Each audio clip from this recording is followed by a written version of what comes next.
Hotel തൊഴിലാളികളുടെ പണം തട്ടിയെടുത്ത് hotel ഉടമ മുങ്ങിയതായി പരാതി. പൂരണിയിൽ ഹോട്ടൽ നടത്തിയിരുന്ന സുനിൽ എന്നയാളാണ് അന്യസംസ്ഥാനക്കാരായ തൊഴിലാളികളുടെ പണം തട്ടിയെടുത്തത്.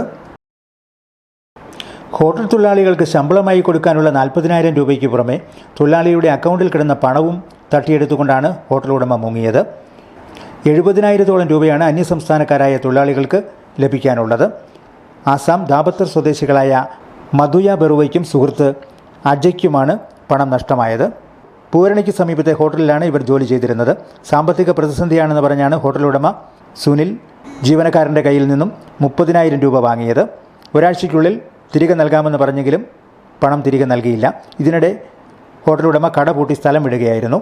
വാടകയ്ക്ക് താമസിക്കുന്ന സുനിൽ ഈ വാടക വീട് ഒഴിഞ്ഞു പോവുകയും ചെയ്തു.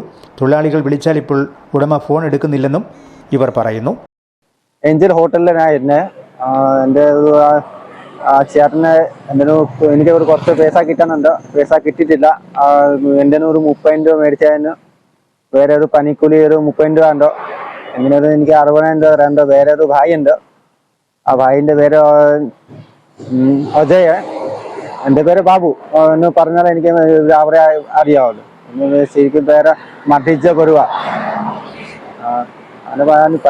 അവര് പണി ചെയ്ത് 6 മാസം പണി ചെയ്തിരുന്നു. അവർ 6 മാസം പണി ചെയ്തപ്പോൾ പുള്ളി കട നിർത്തി പോകാനും കൂടെ നമുക്ക് പറഞ്ഞില്ലായിരുന്നു.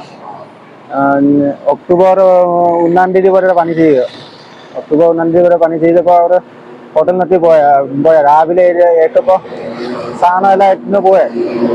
നമുക്ക് എത്ര അറിയില്ലായിരുന്നു. എൻ്റെ അടുത്ത് പറഞ്ഞില്ല. എന്നെ പറഞ്ഞപ്പോൾ പൈസ തരാൻ്റെ കാര്യം പറഞ്ഞപ്പോൾ 6 മാസം 30-ാം തീയതി തരാമെന്ന് പറഞ്ഞിട്ട് പോയാ. 30-ാം തീയതി 16-ാം തീയതി വിളിച്ചപ്പോൾ ഒന്നും കാണാനില്ല, കിട്ടിയിട്ടില്ല. ഫോണ് കിട്ടിയിട്ടില്ല. ഫോണ് സ്വിച്ച് ഓഫ് ആക്കി വെച്ചിരിക്കുക. വേറെ ഒരു നമ്പറുണ്ട്. ആ നമ്പറിൽ വിളിച്ചപ്പോൾ ആ നമ്പറിൽ തന്നെ ബ്ലോക്ക് ആക്കി വെച്ചിരിക്കുക. അങ്ങനെയൊക്കെ സംഭവമായിട്ട് പോകുന്നില്ല. ഇപ്പോൾ പോലീസിൻ്റെ കാന്തപുരി പോലീസ് സ്റ്റേഷനിലെ ആ കൊടാതിയത്ത് സ്വന്ന കുറ്റായിരുന്നു.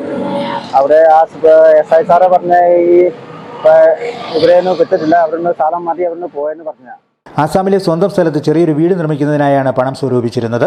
നഷ്ടമായ 30,000-ന് പുറമെ ജോലി ചെയ്ത വകയിൽ 30,000-ഓളം രൂപ വേറെയും ലഭിക്കാനുണ്ട്. സുഹൃത്തായ അജയ്ക്കും 10,000 രൂപ ലഭിക്കാനുണ്ട്. എന്തു ചെയ്യണമെന്നറിയാതെ വിഷമിക്കുന്ന ഇവർ നിലവിൽ മുണ്ടക്കയത്ത് ഒരു ഹോട്ടലിൽ ജോലി ചെയ്തു വരികയാണ്. വെള്ളിയാഴ്ച പാലായിലെത്തി പോലീസിൽ ഇവർ പരാതി നൽകി. വീട് മാറിയ ഉടമ തൊടുപുഴ റോഡിൽ പിഴക് ഭാഗത്ത് വാടകയ്ക്ക് താമസിക്കുന്നതായാണ് വിവരം. അന്യനാട്ടിൽ നിന്നും കേരളത്തിലെത്തി കഷ്ടപ്പെട്ട് സമ്പാദിച്ച പണം തിരികെ ലഭിക്കുമെന്ന പ്രതീക്ഷയാണ് ഇവർക്കുള്ളത്. Star Vision News, Pala.